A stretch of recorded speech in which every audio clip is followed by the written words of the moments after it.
प्रिय छात्राओं, आज हम महाकवि कालिदास प्रणीत अभिज्ञान शाकुंतलम के पंचम अंक के श्लोक संख्या 14 से प्रारंभ करेंगे।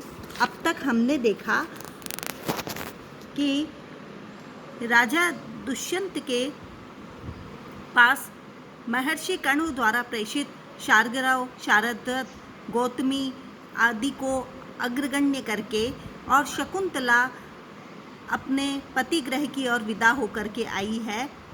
महर्षि कण्व के संदेश और का समाचार गुप्तचर के द्वारपाल के द्वारा राजा को प्राप्त होता है और राजा उनका अभिवादन करते हुए कहते हैं कि अपि निर्विघ्न तपसो मुनय है, क्या मुनियों की किसी तपस्या में कोई विघ्न उपस्थित हो गया है। क्यों? तब ऋषि लोग कहते हैं कि कुतः धर्म क्रिया विघ्नः सताम रक्षितरि त्वयि तमस्तपति घर्मांशो कथम आविर्भविष्यति।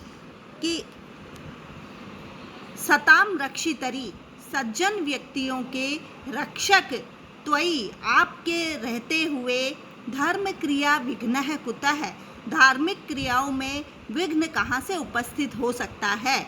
जिस तरह से तमह तपति कि कुतः किसी प्रकार से, घर्मांशो तपति सूर्य के तपते हुए रहने पर, तमह अंधकार कथम कैसे, आविर्भविष्यति प्रकट हो सकता है।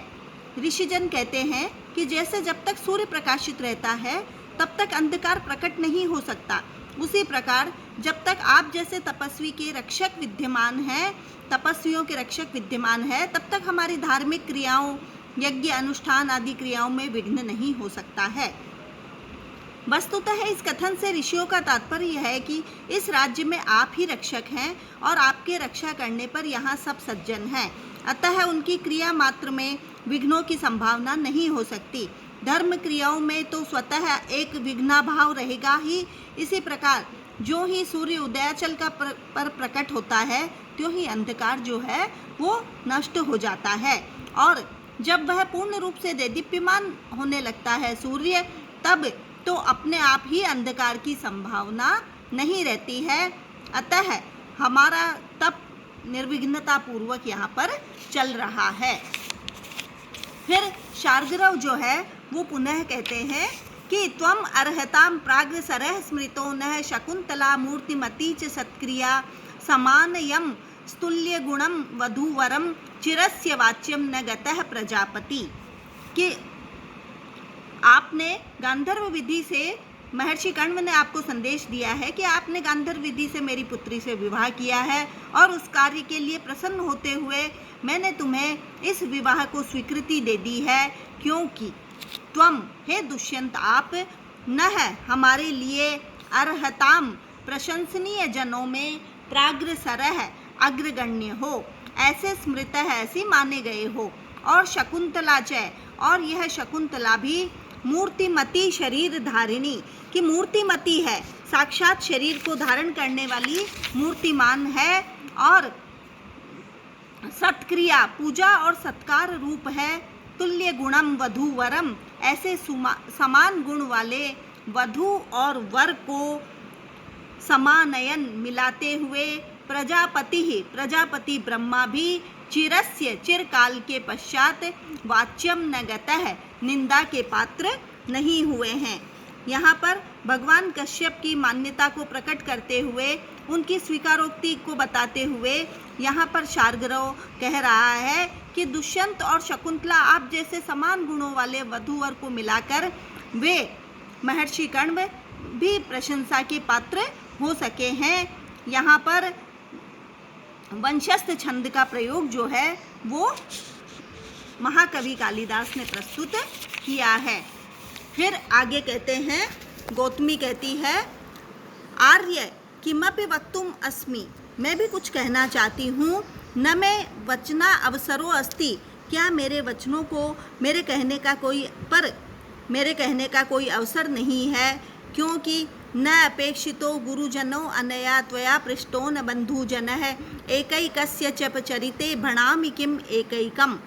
कि अनया इस शकुंतला के द्वारा गुरुजनः न अपेक्षितः, गुरुजनों से अपेक्षा अर्थात अनुमति भी नहीं ली गई। और त्वया तुम्हारे द्वारा बंधुजनः न पृष्टः, न अपने बंधुजनों से कोई सम्मति ही प्राप्त की गई, पूछा गया। एकैकस्य, तुम दोनों ने परस्पर के इस एकैकम आचरिते, एक एक अपने आप लिए गए निर्णय के आचरण के बारे में मैं प्रत्येक से क्या कहूँ। अर्थात यहाँ गौतमी कह रही है कि शकुंतला ने न गुरुजनों से अनुमति ली और न तुमने ही बंधुजनों से सम्मति ली, अतः तुम दोनों के इस प्रकार के पारस्परिक विवाह रूप आचरण के विषय में प्रत्येक से कुछ भी कहने की स्थिति में नहीं हूँ। मुझे कुछ कहने का अवसर ही नहीं है। तुम दोनों ने बिना गुरुजनों की सम्मति के ही परस्पर प्रेम किया और गंधर्व विवाह किया।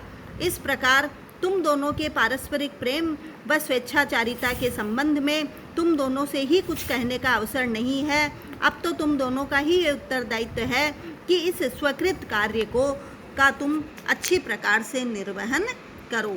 तो यहाँ गौतमी ने दोनों को अपने कर्तव्य का बोध करा दिया है। फिर कहते हैं कि शार्ग्रव कहता है, सतीम अपि ज्ञाति कुलैक संश्रयाम जनोन्यथा भर्तृमतिम विशंकते, अतः समीपे परिणेतुरिष्यते प्रिया अप्रिया वा प्रमदा स्वबंधुभिः। कि यहाँ पर भर्तृमतिम सध्वा ज्ञाति कुलैक संश्रयाम, बंधु कुल में ही सदा रहने वाली, सतीम अपि सती साध्वी को भी, जनः लोग, अन्यथा कुछ और ही विपरीत व्यभिचारिणी के रूप में विशंकते शंका करते हैं। अतः इस कारण से स्वबंधुभिः अपने वधू के बंधुओं के द्वारा, प्रमदा युवती स्त्रियां, प्रिया वा अप्रियो वा, वह पति को प्रिय हो अथवा अप्रिय हो, परिणेतुः पति के, समीपे ईष्यते समीप ही रखना चाहता है। कि यहाँ पर कहा गया है कि शार्ग्रव राजा से कहता है कि आप तो स्वयं लोक व्यवहार की सभी बातों को अच्छी प्रकार से जानते हैं और लोक व्यवहार के अनुसार विवाहिता सध्वा स्त्री, भले ही वह सती साध्वी हो, यदि वह सदा बंधुजनों के साथ ही रहती है तो लोग उसके असती होने की आशंका करने लगते हैं। और यदि वह अपने बंधुजन युवती स्त्री को उसके पति के पास ही रखना चाहते हैं, भले ही वह प्रिय हो अप्रिय हो। अतः शकुंतला चाहे तुम्हें प्रिय हो अथवा अप्रिय, इसे आपको पास ही रखना उचित है। तो यहाँ पर लौकिक व्यवहार की ओर महाकवि कालिदास के द्वारा इंगित किया गया है। फिर शार्ग्रव कहता है कि किम कृत कार्य द्वेषो धर्मं प्रति विमुखता कृत अवज्ञा मूर्छन्त्यमी विकाराः प्रायेण ऐश्वर्यमत्तेषु। कि शकुंतला ने, राजा जब प्रश्न कर देते हैं कि क्या मैंने शकुंतला के साथ पहले कभी विवाह किया है, तब शकुंतला बहुत विषाद युक्त हो जाती है और उसके हृदय में अनेक प्रकार की आशंकाएं उठने लगती है। तब शार्ग्रव कहते हैं, किम क्या कृत कार्य द्वेष है, किए गए कार्य के प्रति अरुचि और धर्मम प्रति विमुखता, धर्म के कर्तव्य पालन के प्रति मुख मोड़ना, कृत अवज्ञा और किए हुए कार्य को जानबूझ करके उसकी अवज्ञा करना, निरादर करना, और दूसरा का है ऐश्वर्य मत्तेषु, और ऐश्वर्य वैभव के कारण मदांध लोगों में प्रायः अमी विकाराः, ये मन के विकार मूर्छन्ति बढ़ते ही रहते हैं। राजा के ये कहने पर कि क्या मैंने कभी इससे विवाह किया था, शार्ग्रव कहता है कि ऐसा कहकर आप किए हुए कार्य के प्रति अपनी अवज्ञा को, अरुचि को दिखा रहे हैं, अथवा यह आपका कर्तव्य है, कर्तव्य से मुख मोड़ना है।